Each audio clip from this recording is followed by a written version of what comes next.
Ah, dang it. Yesterday was my cake day. I should have posted this video then. What's this, Commander? You've called for 5 max crashes in the last hour? Wow! I don't think I've been this disappointed in you since I was paid $1,000 by your mother to roleplay as your dad for a night. In order for us to never have such a disgrace upon our faction again, Commander, I've made you this nice little flowchart so you can figure out if it's appropriate to call for a max crash. However, since I know that about 65% of commanders in Planetside 2 are completely illiterate according to the last study done on the subject, I'm going to make a video about it. This way, we completely eliminate the possibility that any of you misread it. So let's start at the far top left. Have you called for a max crash in the last 30 minutes or less? If you answered yes, do not call for a max crash.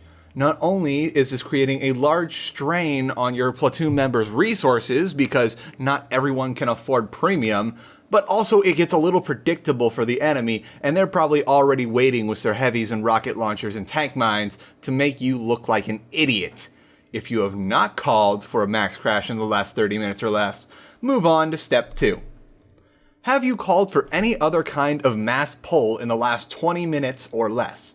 If you answered yes, do not call for a max crash because probably everyone else is still trying to recoup their resources since they're not just pulling things only when you specifically say to pull for things.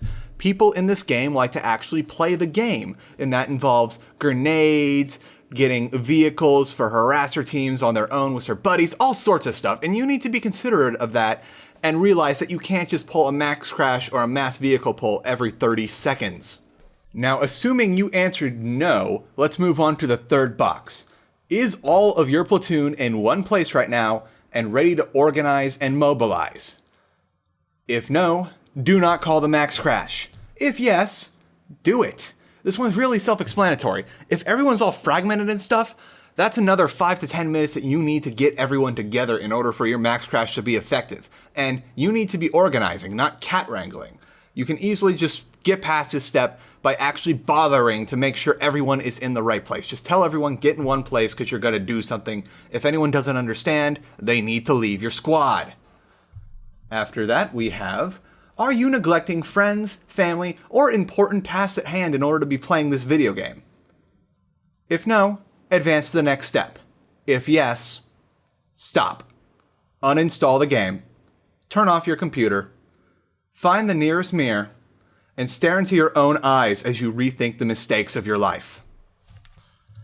Moving swiftly forward for those of us that have our lives together, do you have a clear, easy to follow path with no choke points already planned out? If no, rethink your strategy, come back to this later. If yes, proceed to the next step. It's really important that you have your path planned out and that there are no major choke points, because even if you have everyone together moving cohesively, it's all for naught if you have to go through a small choke point where engineers and heavies can just laugh their way into lots of free certs because you hadn't stopped to think that maybe the landing pad in a biolab is a funnel. Penultimately, do you have 5 minutes in total to prepare for this max crash? This includes you personally looking at the map, thinking out your plan of attack and movement, calling everyone together, and giving them a clear time to go with about 2 minutes to mobilize. If no, don't call a max crash in this particular region, try it in another place. If yes, congratulations, Commander, you made it. You can do the max crash. That does it for this video. Remember to like and share this video for other commanders that may be illiterate just like you might be.